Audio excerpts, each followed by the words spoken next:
So let's go to defense, Ryan.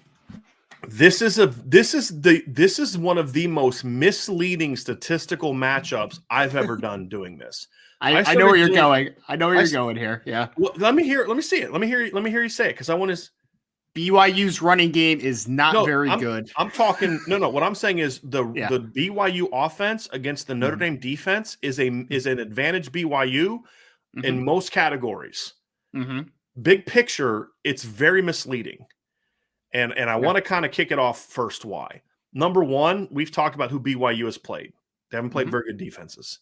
Oregon's not a really good defense either. Oregon gave up 49 points to Georgia. They gave up 41 points to Washington State. Needed a crazy fourth quarter comeback to come back and win that game. Oregon's a good football team. They're not Oregon of 2011 or 2014, right?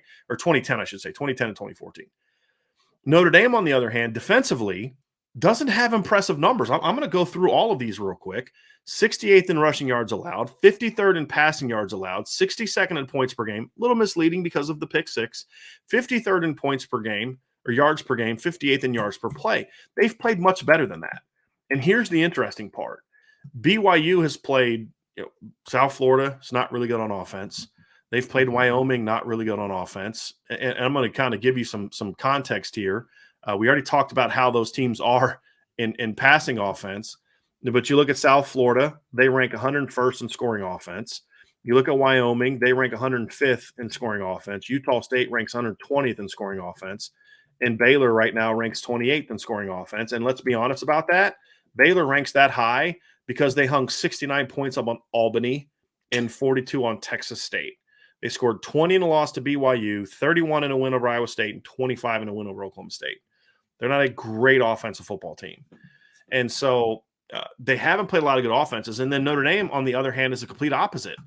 And I had this in my stacking up article for the Notre Dame defense, Ryan, is if you really look at the numbers and you consider the competition they've played so far, it actually puts the Notre Dame defense in pretty good light. Notre Dame has already played two teams that rank in the top 10 in scoring, offense, total offense, and yards per play. That's Ohio State and North Carolina. They've also faced two top 15 rushing teams, and they've played two top 20 passing teams. And so, like, the competition has been really good.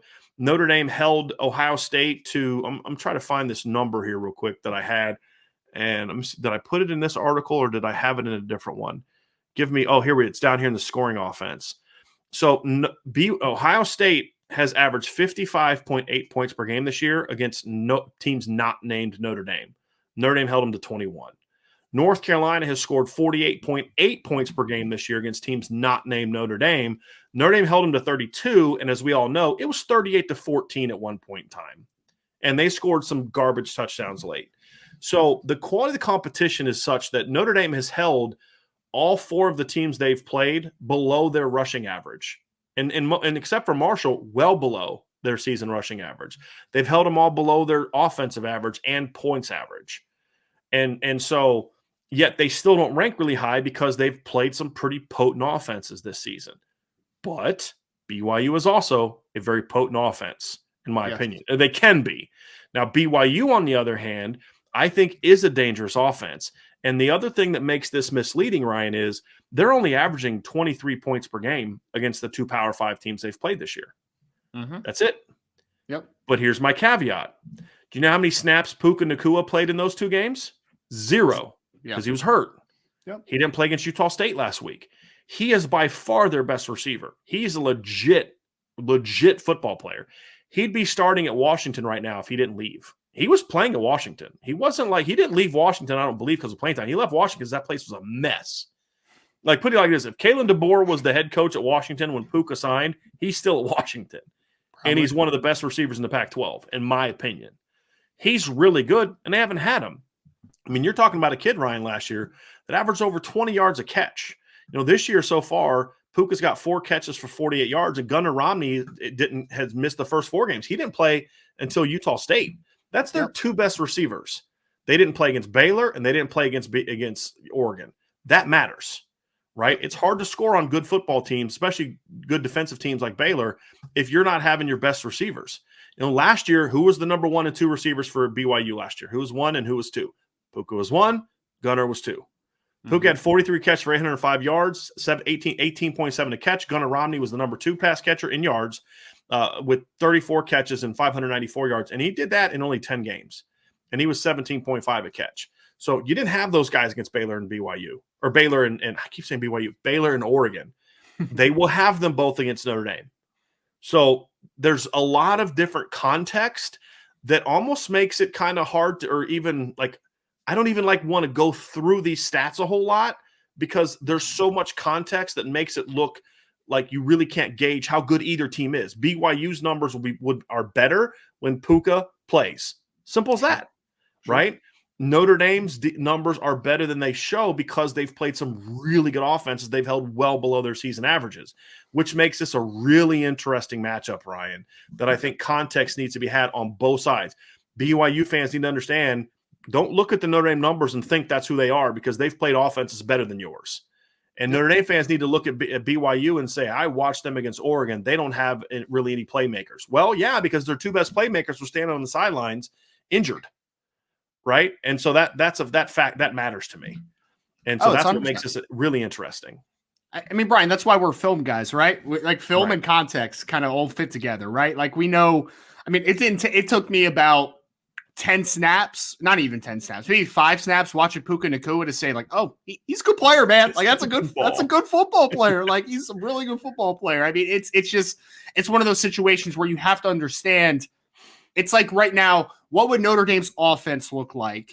Even worse right now, if they didn't have Michael Mayer for 2 or 3 of those football games, right? Like that's basically what it is. I mean, Michael Mayer is the best tight end in college football, arguably, right up there with Brock Bowers. Like, take your pick on that one. But Puka Nacua's impact is what Michael Mayer is. Can I ask you something? Sure. You know how good Notre Dame played against North Carolina last week? Yes. Take Lorenzo Styles and Michael Mayer out of the lineup. It's not great, man. It's not great. That's Gunnar Rom. That's their version. That's what Gunnar and Puka are for them. Yes, 100%. Right? That's the reality of it. And they didn't have them in the 2 games against Baylor and Oregon. They didn't. So I think that matters, right? And the other guys are, Keanu Hill. I like him. He's a big. He's listed 6'4", 215. We were talking before the show. I'm actually going to take this down, Ryan. Let's just kind of quickly go through the numbers real quick and let people see them. But I don't really want to spend a lot of time on the numbers of this matchup because, as I said, I think they're very misleading for both teams. Yes, and aren't really truly indicative of what both of these teams are on either side of the ball for those reasons. But here's the part of this that is interesting when you look at the on paper matchup and then the practical matchup for me is when I look at BYU, I see a team offensively that they have a dynamic quarterback. Yes. And that is a position that has given Notre Dame a lot of problems. And they haven't had their best weapons. It's as simple as that. You can't take players that good. And Gunnar Romney's a compliment, but it's Keanu Hill, right? Listen to 6'4", 215. He looks bigger than that. And you look at Chase Roberts, he's got some decent numbers this year. Great last name, by the way. I know, right? And he's got 15 catches for 223 yards and a touchdown. Cody Epps is, freshman who's got 198 yards on 21 catches, 3 touchdowns. Their tight ends have combined for 18 catches and over 200 yards. The problem is for them is those guys have been asked to be number 1s and 2s when Puka and Gunnar are out. Yeah. And Gunnar's a complimentary player too. Right? Like if Gunnar plays and Puka doesn't, Gunnar's not as good because he's not a number 1. He's a good route runner, good hands, good size and that kind of thing. Puka is the key to me to this whole thing. Yep. But when he plays and Gunnar plays, now all of a sudden Keanu Hill's the big guy that you can throw it up to. Right? He only needs 2 or 3 catches for 60 yards because he caught a couple balls where he's matched up against a smaller corner. He just outplays you for the ball, which we saw happen to Notre Dame last week. Then you look at like Chase Roberts. You put him in a complimentary role. You put the tight ends in complimentary roles. When you put the top 2 guys back in the lineup, all those other guys get bumped down the list. They don't have to be the guy now, and it makes them better in their roles. And so that's why I think this is a much more dangerous matchup than maybe people think. If you watch the Oregon game, just imagine what Notre Dame would look like if you took Lorenzo Styles and Michael Mayer out of their lineup. And 100%. That's what BYU was playing without. So The other thing that surprises me too, Ryan, is I was expecting BYU to be a much more physical team this year. No. On offense, and they're not. Really, Clark Barrington's the only guy that I watched that is really like he gets after it in the run game. That's something to surprise. They look more like Lavelle Edwards BYU than the more physical BYU we saw under Bronco Mendenhall. Yeah. And that surprised me a little bit. Even a noticeable drop-off since last year. Right? I mean, Ryan, this is a team you talk about they're not really you said it. They're not very good at running the football. I mean, that's what you said. They're not, and here's the thing. Let's pull their rankings back up just for this instance, right?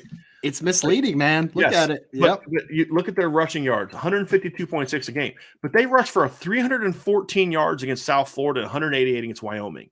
They went for 83 and 61 against Baylor and Oregon, respectively, and averaged 2.5 yards per carry against both teams.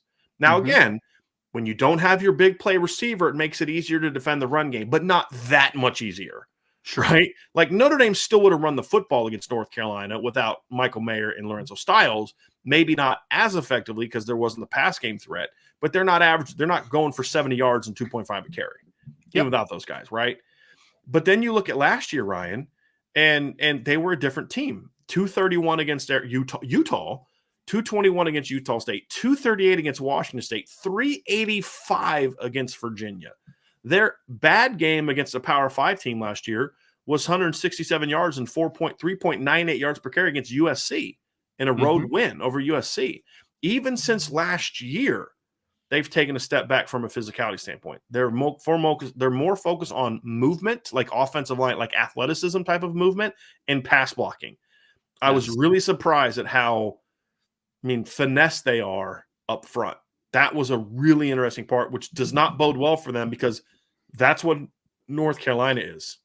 And we saw what Notre Dame's front did to North Carolina's really potent running attack that is built more on zone, finesse, RPO, stuff like that. Notre Dame just blew them up. And that's what BYU does. So I'm really curious how BYU counters that in this game, Ryan. Very interested to see how that goes.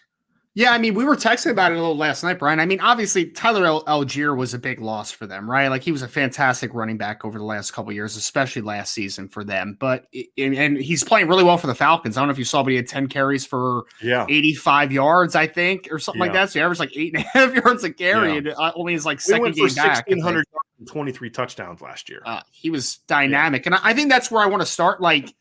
Right, losing Tyler Algier is going to take you back a step, sure. You bring in Christopher Brooks from Cal, who is a steady, solid runner, right? He's a grinder. He's a grinder. He's averaging 6 yards a carry, and that is just not what I see on film from this running game. To be completely honest, he's a guy that's going to keep you on schedule, but he's not a guy that's going to rip off runs. He's nothing dynamic, right? That's what I wrote about him. You know who other big play runner's been this year, Ryan? Jaron Hall? You know this. No. Puka Nacua. Yeah, true. He went for 75 yards on a jet sweep the first play of the game, or first play of the season.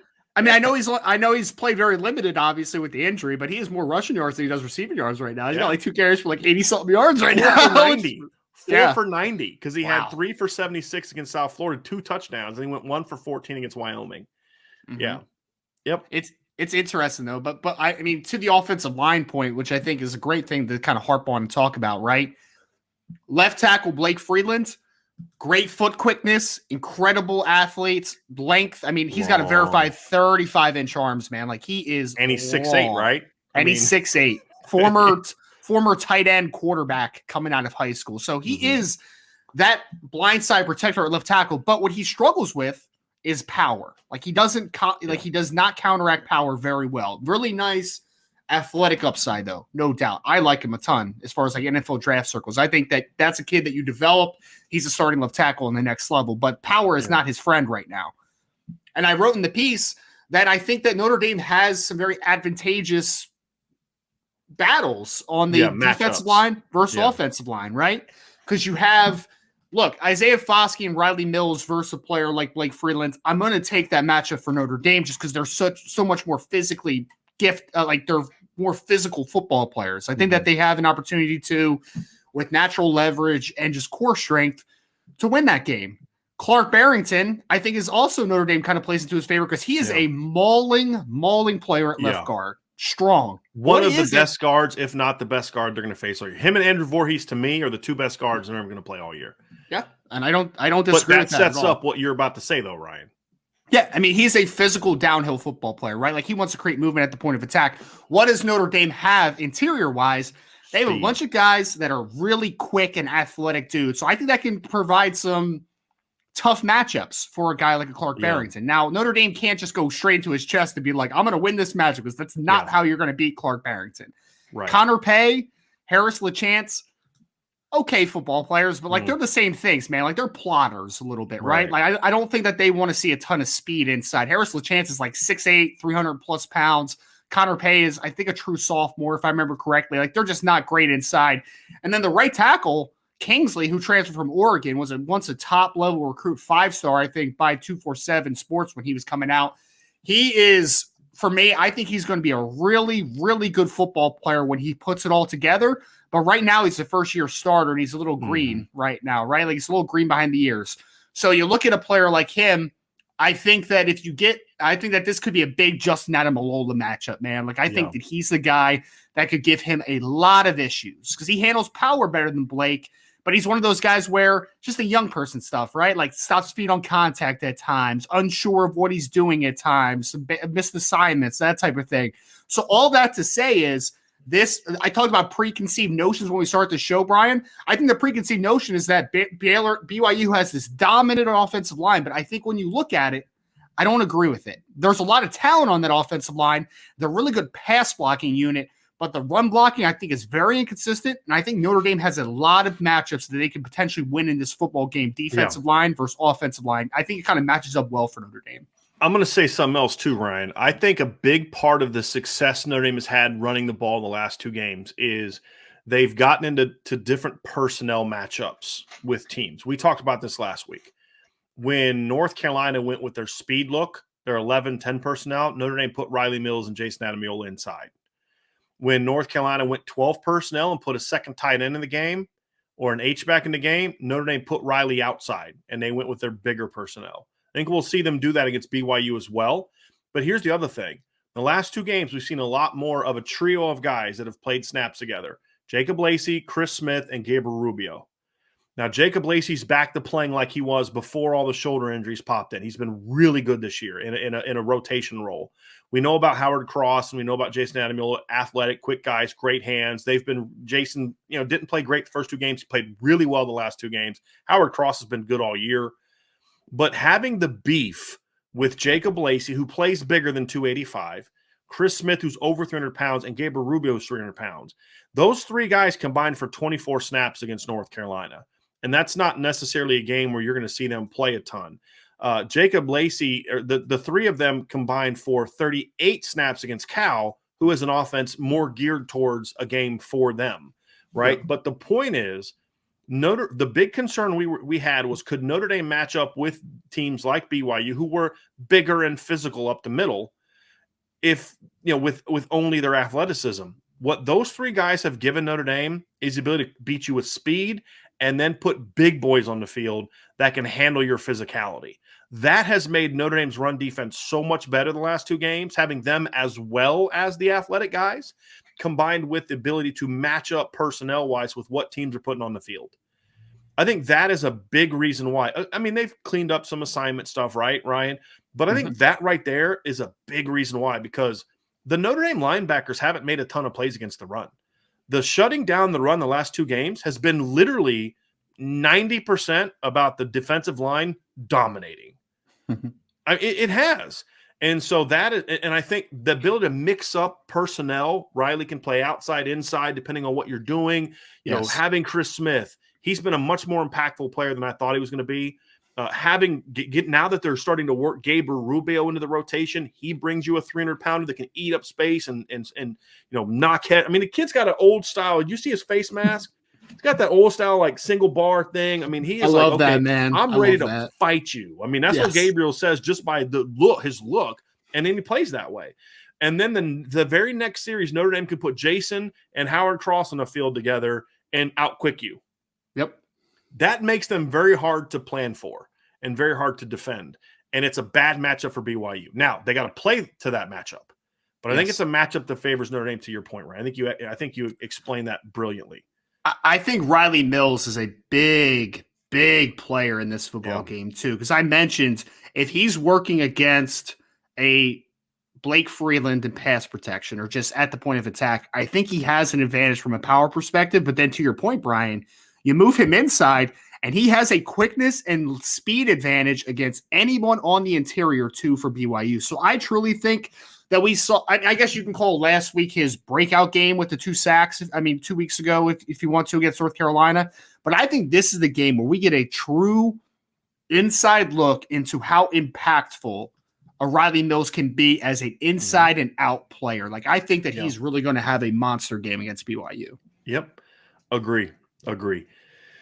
Pass game wise, this is going to be a much more intriguing matchup than it looks like on paper. And this is the toughest test, in my opinion, that Notre Dame's secondary will have faced since, with all due respect to North Carolina, since the Ohio State game. Because North Carolina's kids are across the board more athletic than BYU's across the board. And Josh Downs is more explosive than Puka. He just is. Sure. Josh was still coming back from a knee injury that cost him the previous 3 games, right? So, and the rest of their receivers, it's all scheme related. These kids know how to play. These kids know how to run routes. They have some size. This is going to be and BYU does a lot of stuff that can cause problems for a secondary that can be undisciplined. And that's an issue that Notre Dame has had against North Carolina. It's lack of discipline. Now, I hope that it's just a one-off because we didn't see that. But we also saw that a little bit against Cal, right? Cal got that cheap touchdown because Notre Dame wasn't lined up after the questionable, catch ruling. Yep. So they're going to do pump fakes on screens because they throw a lot of RPOs. They throw a lot of screens. They're going to stress the linebackers a lot with the pass game. But then they're going to do stuff off that. They're really good about. Sometimes, Ryan, they'll teams like this, and I've seen BYU do this. Well, they'll actually go with a fake before they even run the screen because they know you've seen the screen on film, and they know you're going to be really amped up early to come up and take away that screen game, and they'll pump and then throw like the stutter go. The stutter wide fade outside, right? You've got to be very disciplined against this group, very disciplined, and that's why I compare them a lot to Ohio State's receivers. They're different athletes, but the thing about Ohio State's pass game, it's more pro style, but they're really good. They know how to run routes. They know how to play the game. They know how to work open. Where UNC is more scheme oriented, and Cal's receivers are just young. They're really talented, but they're young. They're not the advanced players that Ohio State's guys are, right? Yeah. And so that's what I think makes this a challenging matchup. Plus, you have a better quarterback at BYU than you had against Cal or Marshall. Now, Drake May is really good, don't get me wrong, but Jaron's a lot more – he's like, 24, 25 years old? He's 24 right Drake now. May's like, 19? Right? Yeah. Like, this kid's seen some stuff. Yes. You know what I mean? Right? He's been through the ringer. He's a 2016 recruiting class kid. Right. I think, so, yeah. And that's the thing is you got experienced, smart, well-coached receivers, an experienced, smart, well-coached quarterback. If you're not on top of your game, they can give you problems. And that's the thing. So, and Notre Dame's going to throw a couple freshmen out there. They're going to try to go after Benjamin Morrison with a double move. You definitely know they're going to go after as soon as I see Jaden Mickey on the field, I'm like, I'm trying some kind of double move on him until he shows me he can stop it. And BYU, to your point, is technically refined that they will really sell those types of things, right? That's the biggest thing that I wanted to just kind of relay here because you mentioned it already, but Puka Nacua is a really good football player, in my opinion, right? Then you have guys like, I know someone mentioned Chase Roberts in the chat. I know he has a great last name and everything, but he's an advanced kid for only being like a sophomore, man. Like he can, yes, I know. I see that. I saw that comment in the chat already. Tende, the comment was for those listening via podcast. Tende just to put a chat in there. It says the average age is 24. Brian, they are not kids. We are playing family man. That's absolutely right. Not wrong. But that leads to it because that can overcome sometimes a lack of athleticism in some instances. But please continue, Ryan. Yeah, no, I was just going to say, there's some technical refinement, I think, to these wide receivers. I think if healthy, you mentioned Gunnar Romney. We mentioned Puka a ton, Chase Roberts. There's Kyle Hill, the wide receiver. There's a lot of good football players. I think Isaac Rex, when he's healthy, is a good tight end as well. I mean, you pop on like the 2020 film with Zach Wilson. I think he had like 11 touchdowns that year or something like that, right? Yeah. So he's a good football player. And then I really want to just say, Jaron Hall, it has been awesome to watch Jaron Hall develop, because he was obviously sat behind Zach Wilson. When Wilson was banged up a few years ago, he came in and he did pretty well. But just the maturation from 2021 to 2022, Jaron Hall has become one of the best dual threat quarterbacks in college football. So Notre Dame fans, do not sleep on this offense, man, because if you're not right, they can score some points on you, because they are they have talent offensively. They certainly do. For those people that care about recruiting rankings, Puka was the number 48 player in the entire country. Yep. Coming out of high school, according to 24/7 Sports, when he came out. He is not I don't believe Puka did a mission. I don't think he's one of the kids that's gone. He's a 2019 player. I think he's played all, because he went to Washington first before BYU. Yeah. And a lot of kids go on the mission before their freshman year, correct? Yes, I know. Yeah, they usually have the 2-year mission before the LSD mission. But he didn't go to BYU at first. He went to Washington at first. Exactly. So he is a younger guy for BYU standards. The right tackle Kingsley is also not a mission kid, and Blake Freeland also. Yeah, right. Blake Freeland, even though he's been there the whole time, he's also not a mission guy for BYU as well. So there are some like that, but they got 2 kids on their starting offense that were top 50 national recruits. So it's not only these 25-year-old grown men, right? Kingsley was a top 10 recruit by 247, right. So, or on 3, which was a little nuts. Yes, but no, he was a top 50 kid. I don't think he was a top 50 kid, just me personally. I think he was more of a top 150 kid, because I think he's a little bit slow-footed to me, to be honest with you. But he's a talented kid. So the point is there's some talent on this football team. Like, there's this perception, like you said, Ryan, that this is just a bunch of 24-year-old Mormon kids that just know how to play. And there is that, right? But the reason this offense is so good is because it's complemented by some talented kids. It is. Mm-hmm. And now the age has allowed some guys to mature. Like, I don't know if Jaron Hall would be as good now as if he'd have gone to a college where he didn't go on a Mormon mission, right? I don't know if he would have been as good in his final year when he was 21 or 22 as he is at 24, 25.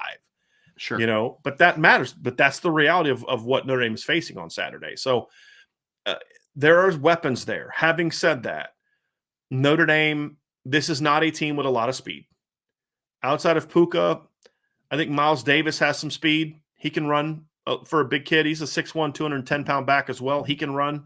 Yep. Puka can run. The rest of their kids are just really smart, heady football players, and Jaron Hall's a kid that can hurt you with his legs as a quarterback. He's not a runner. He's you know what he is? He's as a runner, he's Ian Book.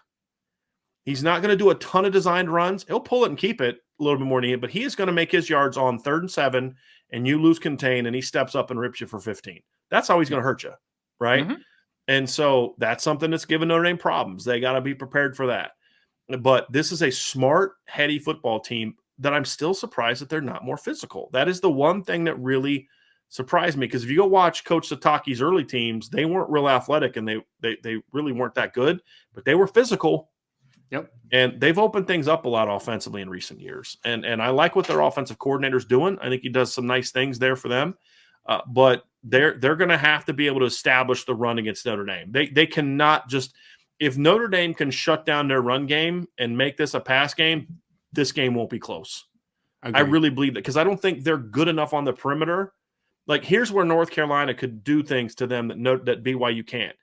Outside of Puka, they don't have other dudes that can just run by you like North Carolina had, where they can turn one little step mistake by Clarence Lewis into an 80-yard touchdown. BYU doesn't have that other than Puka, right? And I doubt Notre Dame is going to overlook him in this game. They're guys that can beat you on 3rd and 9 for a 15-yard gain. That's how they're going to beat you. So if you're smart, if you're disciplined, if you stay in your lanes, if you don't, like, their big plays come from scheme. Mm-hmm. Right? And double moves and switches and all the kind of stuff, RPOs and all that. If you play disciplined and you make them one-dimensional, you can shut them down. That's what BYU did, or Oregon did. Oregon completely shut down their run game. Now, again, they didn't have Puka and Gunner in that game, which hurt their ability to then beat you in the pass. But even with them, Ryan, I don't think they can beat Notre Dame one-dimensional. I don't think so either. Unless the Notre Dame offense just does nothing. Meaning, let me rephrase. the offense won't be the reason that you lose to BYU. Your defense will not be the reason you lose to BYU if you shut down their run game and make them one-dimensional.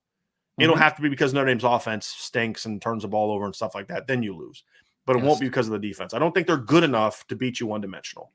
That's where I'm at this point in time. And can I also say that I see people in the chat talking about Utah State and Wyoming, like close losses. You know what BYU also did in those games, guys?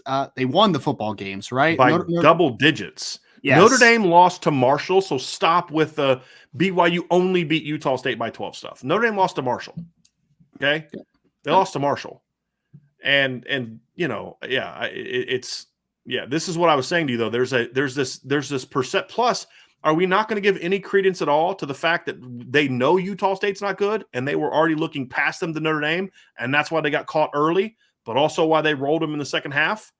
Because the game wasn't nearly as competitive in the second half as it was in the first half. And BYU also has beaten Baylor, which is a really quality They're win. 7-2 against Power 5 teams the last 2 years. Can we stop with the they're not very good stuff?